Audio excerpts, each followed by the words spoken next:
श्रितः कर्मफलम् कार्यं कर्म करोति यः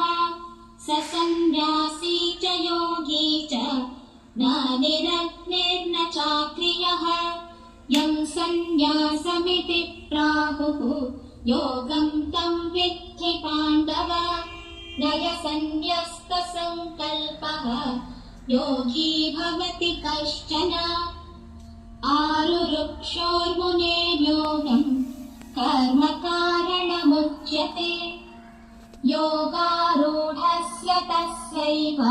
श्रमः कारणमुच्यते यदा हिनेन्द्रियार्थेषु